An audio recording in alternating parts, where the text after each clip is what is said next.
Bueno, vamos a hablar sobre cómo es que aquello que empieza siendo una experiencia maravillosa y por ende santa, poco a poco termina siendo profanada o descalificada, paradójicamente, por las mismas autoridades religiosas que antes la pregonaron.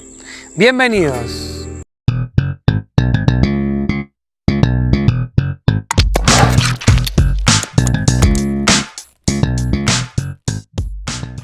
Gaxiola afirma que debido a estos antecedentes paganos de los que hablamos en el video anterior, la naciente institución católico-romana de principios de la era cristiana pues empezó a darle más peso a los demás frutos o carismas del espíritu que a la glosolalia, es decir, empezaron a enseñar que el cristiano debía ante todo tener una conducta moral correcta y una vida eclesial ordenada, como si estas fueran las más apropiadas evidencias de la obra del Espíritu y como si fueran los medios más adecuados para atraer a la gente al cristianismo y no tanto el hablar en lenguas ni el fervor espiritual del culto público. Mejor dicho, así poco a poco se fue dando paso al sacramento y a la elegancia del ritual cúltico. Hernández dice que otra causa del progresivo desvanecimiento de la glosolalia es la introducción en la iglesia cristiana del bautismo de infantes, que inició aproximadamente siglo y medio después de la ascensión de Cristo.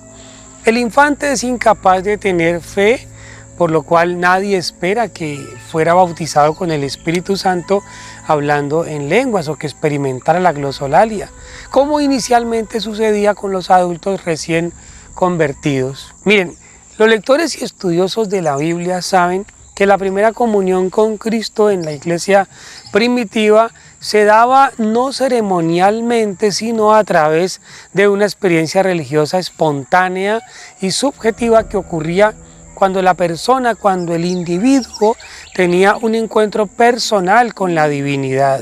A partir de ese misterioso encuentro, la vida no podía seguir siendo la misma.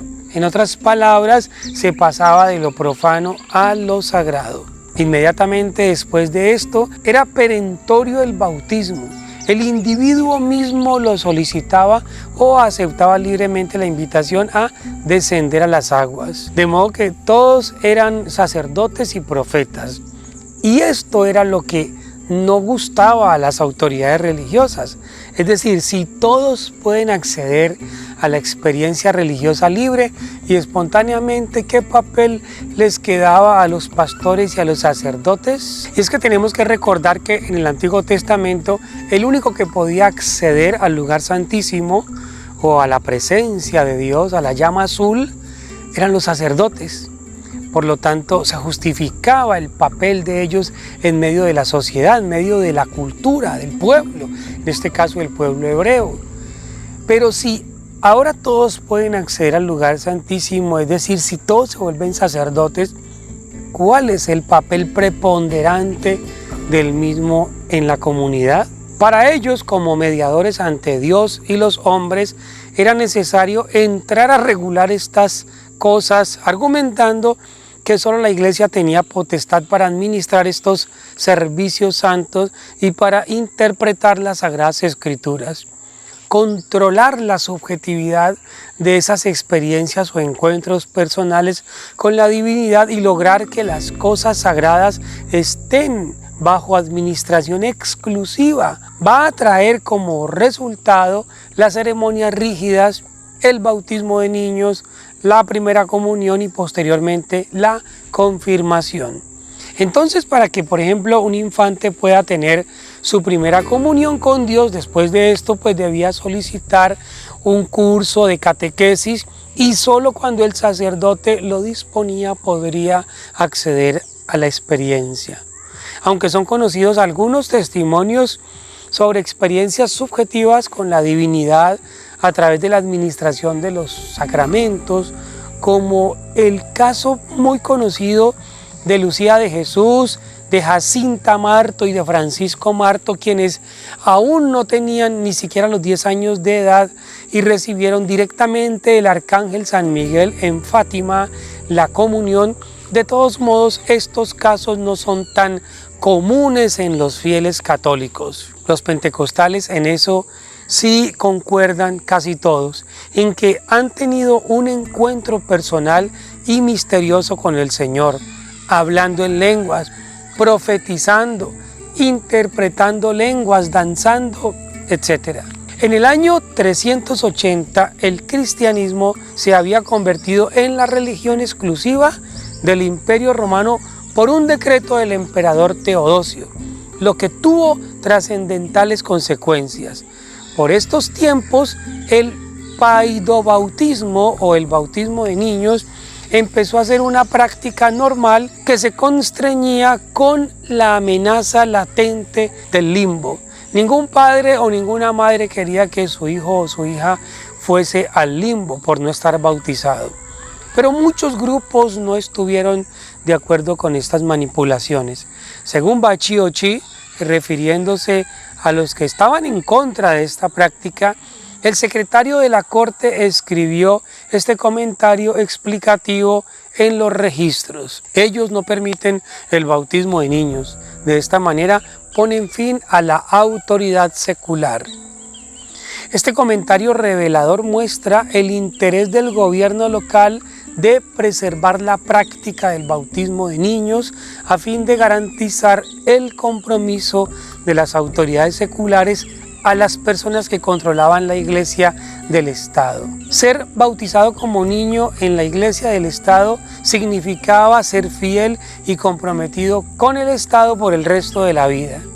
Se hizo tanto hincapié en la práctica del paidobautismo que en la actualidad la mayoría de las iglesias cristianas practican el bautismo de niños. Entre ellas se encuentran la Iglesia Católica Romana, la Iglesia Ortodoxa Oriental, la Comunión Anglicana, los luteranos, los presbiterianos, los metodistas, la Iglesia Oriental de Asiria, la Iglesia del Nazareno, las iglesias reformadas en América, la Iglesia Unida de Cristo y las iglesias reformadas continentales. Por eso los casos de avivamientos espirituales de tipo pentecostés se dan en casos muy excepcionales, en casos de rebeldía frente a la solemnidad. Las iglesias protestantes dentro de la tradición que rechazaban el bautismo de niños son los bautistas, la mayoría de los pentecostales, los menonitas, los hermanos de Paimont, los adventistas del séptimo día, la mayoría de las iglesias no denominacionales,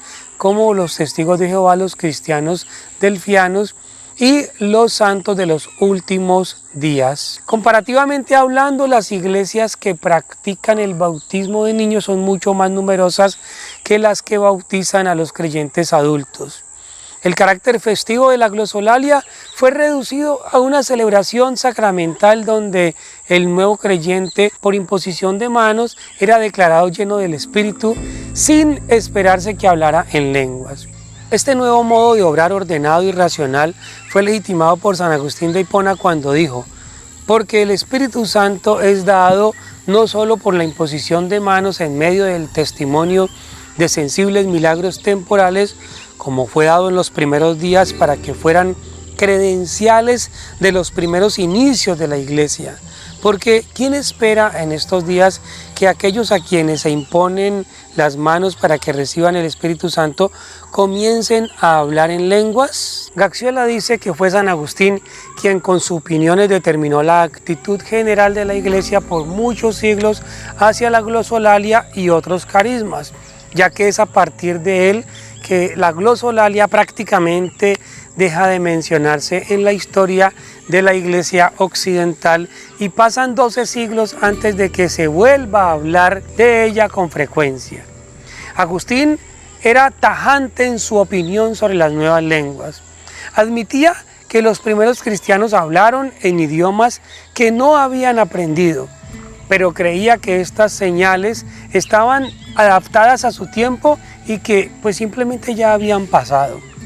En los primeros tiempos el Espíritu Santo descendió sobre los que creían y hablaron en lenguas, las cuales no habían aprendido, sino que las hablaban conforme el Espíritu Santo les permitía que las expresaran. Estas fueron señales adaptadas al tiempo, porque era menester estas demostraciones del Espíritu Santo en todos los idiomas para evidenciar que el Evangelio de Dios iba a ser predicado a todos los idiomas o en todos los idiomas a través de toda la tierra. Esto fue hecho como una demostración, una señal, y ha pasado. Y pues si esto lo decía San Agustín, el teólogo por excelencia de la Iglesia Católica, no había más que aceptar y adaptar sumisamente. Bueno, muchas gracias por estar aquí en este nuevo capítulo. Nos vemos en el próximo. Chao.